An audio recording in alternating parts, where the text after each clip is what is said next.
नमस्कार, capital TV की special story में आपका बहुत बहुत स्वागत है और मैं हूं आपके साथ परवीन शेख।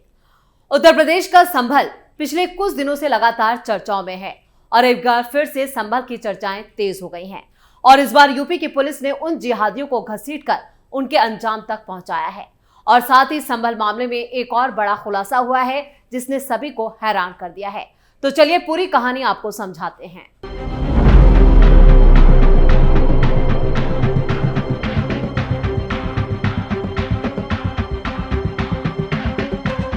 संभल में 24 नवंबर को हुई हिंसा के दौरान हिंदूपुर खेड़ा इलाके में एसपी के बिश्नोई पर गोली चलाने वाले आरोपी तिल्लन को पुलिस ने गिरफ्तार कर लिया है। आरोपी के दिल्ली के लक्ष्मीनगर और जहांगीरपुरी में होने की लोकेशन मिली थी। लगातार ट्रैकिंग के बाद पुलिस ने एसपी पर गोली चलाने वाले आरोपी को दबोच लिया। हिंसा के दौरान एसपी और उनके पीआरओ पर गोली लगने से वो घायल हो गए थे।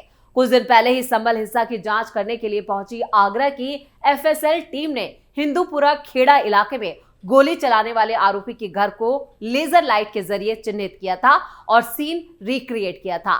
दरअसल 24 नवंबर को जामा मस्जिद के अंदर सर्वे के दौरान जामा मस्जिद के आसपास के इलाके में और नखासा थाना इलाके के हिंदूपुर खेड़ा में हिंसा हुई थी। हिंसा के दौरान एसपी के बिश्नोई भारी पुलिस फोर्स के साथ इलाके में पहुंचे तो एक मकान की छत से एक युवक ने एसपी के बिश्नोई पर ताबड़तोड़ फायरिंग कर दी थी। इस दौरान एसपी के बिश्नोई और एसपी के पीआरओ गोली लगने से घायल भी हुए थे। इसके बाद से नक्सा थाना पुलिस समेत पुलिस की कई टीमों ने एसपी के बिश्नोई पर गोली चलाने वाले आरोपी की तलाशी जो थी वो तेज कर दी थी। पुलिस की टीमों को एसपी पर गोली चलाने वाले आरोपी की लोकेशन दिल्ली के जहांगीरपुरी और लक्ष्मीनगर इलाके में मिली थी, जिसके बाद गुरुवार के दिन आरोपी शाबेज उर्फ शहबाज उर्फ तिल्लन को गिरफ्तार कर लिया गया। पुलिस ने गिरफ्तार किए गए आरोपी के पास से एक तमंचा और कारतूस भी बरामद किया है। एसपी के बिश्नोई ने मीडिया से बातचीत में कहा कि हिंदूपुर खेड़ा में जाते वक्त एक युवक ने छत से फायर किया था और खुफिया विभाग और इंटेलिजेंस की जांच पड़ताल के बाद गोली चलाने वाले शख्स का नाम तिल्लन के रूप में सामने आया। आरोपी के दिल्ली के जहांगीरपुरी और लक्ष्मीनगर में होने की जानकारी मिली थी। ट्रैकिंग के बाद आरोपी को गिरफ्तार किया गया और गिरफ्तार किए गए आरोपी से 12 बोर का तमंचा और कारतूस बरामद हुआ है। उधर संभल में वक्फ से जुड़े एक एफआईआर के मामले को लेकर पुलिस कप्तान के बिश्नोई बोले हैं कि डेलीगेशन की तरफ से दस्तावेज सौंपे गए थे और डीएम ने 3 सदस्यीय जांच कमेटी गठित की थी। फर्जी कागजात के मामले में यह केस दर्ज किया गया था। दरअसल ऑल इंडिया मजलिसे इत्तेहादुल मुस्लिमीन के प्रमुख असदुद्दीन ओवैसी ने आरोप लगाया कि शाही जामा मस्जिद के पास पुलिस चौकी का निर्माण वक्फ की जमीन पर किया जा रहा है। हालांकि जिला अधिकारी यानी डीएम ने आरोपों का खंडन करते हुए उसे नगर पालिका की संपत्ति बताया। ओवैसी ने एक्स पर एक पोस्ट में कहा कि संभल की जामा मस्जिद के पास जो पुलिस चौकी बनाई जा रही है वो वक्फ की जमीन पर है, जैसा कि रिकॉर्ड में दर्ज है। इसके अलावा प्राचीन स्मारक अधिनियम के तहत संरक्षित स्मारकों के पास निर्माण कार्य प्रतिबंधित है। प्रधानमंत्री नरेंद्र मोदी और मुख्यमंत्री योगी आदित्यनाथ संभल में इस माहौल के बनाने के जिम्मेदार हैं। एआईएमआईएम नेता ने कुछ कथित दस्तावेज भी यहां पर जोड़े और उसे संलग्न करते हुए लिखा कि ये वक्फ नंबर 39A मुरादाबाद है। ये उस जमीन का वक्फनामा है जिस पर पुलिस चौकी का निर्माण हो रहा है।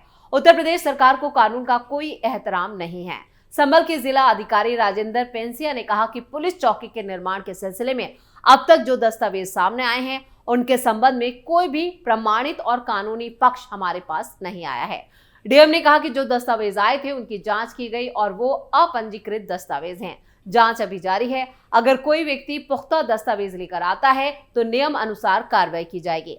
पत्रकारों के इस सवाल पर कि क्या ये जमीन सरकारी है या किसी और की है, डीएम पेंसिया ने कहा कि ये नगर पालिका की संपत्ति के रूप में पंजीकृत है जिसे पुलिस चौकी बनवाने के लिए दिया गया है। डीएम ने कहा कि चौकी संभल थाने के अधीन काम करेगी और 24 नवंबर को हुई हिंसा के मद्देनजर इसकी योजना बनाई गई थी। आपको बता दें कि संभल में पिछले महीने हुई हिंसा में 4 लोगों की जान चली गई थी। अब कोट पूर्वी मोहल्ले में शाही जामा मस्जिद के पास एक पुलिस चौकी के लिए शनिवार को औपचारिक भूमि पूजन किया गया और जिसका निर्माण कार्य जारी है।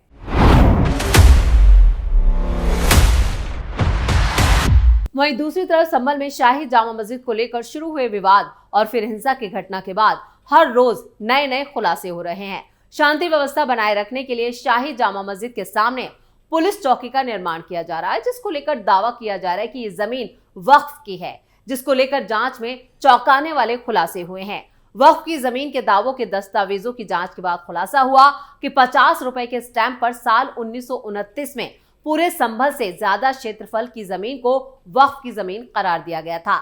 जिला प्रशासन को सौंपे गए वक्फ दस्तावेजों के मुताबिक 23 अगस्त 1929 को अब्दुल समद नाम के व्यक्ति ने संभल की कुल 20 संपत्तियों को वक्फ किया था। ये दस्तावेज संभल प्रशासन को वक्फ के रूप में दिया गया था। कथित वक्फनामे की जांच में दावा किया गया कि संभल की 4 वर्ग किलोमीटर से ज्यादा की जमीन को साल 1929 में वक्फ किया गया था, जबकि संभल की पूरी आबादी ही 4.25 वर्ग किलोमीटर में बसी है। जांच में यह भी पता चला कि जो दस्तावेज संभल प्रशासन को दिए गए थे, उनमें 1905 में बनी संभल की कोतवाली को भी वक्फ की जमीन पर दिखाया गया था। दस्तावेजों के मुताबिक संभल के कोट मोहल्ले से लेकर सलीमपुर तक की 4 बीघा जमीन को 1929 में कथित रूप से वक्फ किया गया था। संभल प्रशासन की जांच में सामने आया कि इस इलाके में सैकड़ों लोगों के मकान हैं, साथ ही धार्मिक स्थल भी मौजूद हैं। इसके अलावा प्रशासन को सौंपे गए दस्तावेजों में शायरों सराय से लेकर आलम सराय की 48 बीघा जमीन भी वक्फ संपत्ति के रूप में दिखाई गई है। संभल जिला अधिकारी डॉक्टर राजेंद्र पेंसिया के मुताबिक प्रशासन को दिए गए दस्तावेजों की जांच में 4 वर्ग किलोमीटर क्षेत्रफल से ज्यादा जमीन वक्फ की दिखाई गई थी, जिसमें संभल की कोतवाली से लेकर डाकघर, धार्मिक स्थल तक शामिल हैं। हालांकि जांच के दौरान यह भी पता चला कि यह वक्फनामा रजिस्टर्ड नहीं है।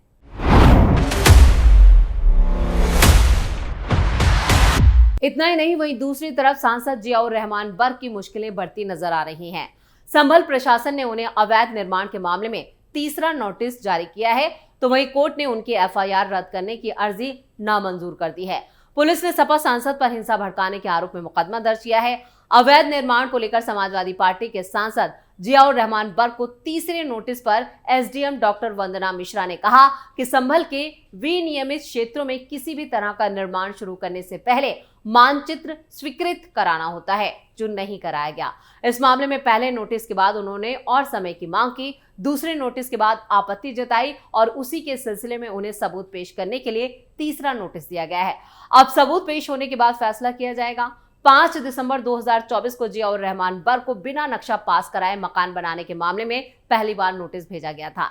एसडीएम ने उन्हें जवाब देने के लिए 12 दिसंबर तक का वक्त दिया था, लेकिन संभल सांसद ने जवाब नहीं दिया। 13 दिसंबर को एसडीएम ने बर्क को दूसरी बार नोटिस भेजा और साथ ही फौरन निर्माण काम को रोकने के निर्देश दिए गए थे और कहा गया था कि अगर निर्माण कार्य नहीं रुकता है तो जुर्माने के तौर पर रोजाना 500 रुपए देना होगा। संभल पुलिस ने जियाउर रहमान बर्क के खिलाफ संभल में हिंसा भड़काने के मामले में भी मुकदमा दर्ज किया था। जियाउर रहमान बर्क के साथ साथ पुलिस ने स्थानीय सपा विधायक इकबाल महमूद के बेटे को भी आरोपी बनाया था और इसी मामले को लेकर कोर्ट ने बर्क की अर्जी नामंजूर कर दी है।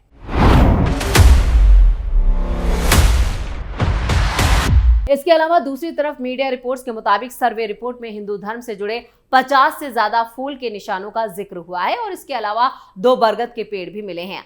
मस्जिद में कुआं होने की संभावना भी जताई गई है। अब ये सारे प्रमाण क्योंकि हिंदू धर्म से जुड़े हुए, इसी वजह से कहा गया है कि इस मस्जिद से पहले यहाँ एक मंदिर हुआ करता था। सर्वे में ये बात भी सामने आई कि पुराने ढांचे को बदला गया और इसके अलावा नए कंस्ट्रक्शन के कुछ सबूत भी मिल गए हैं।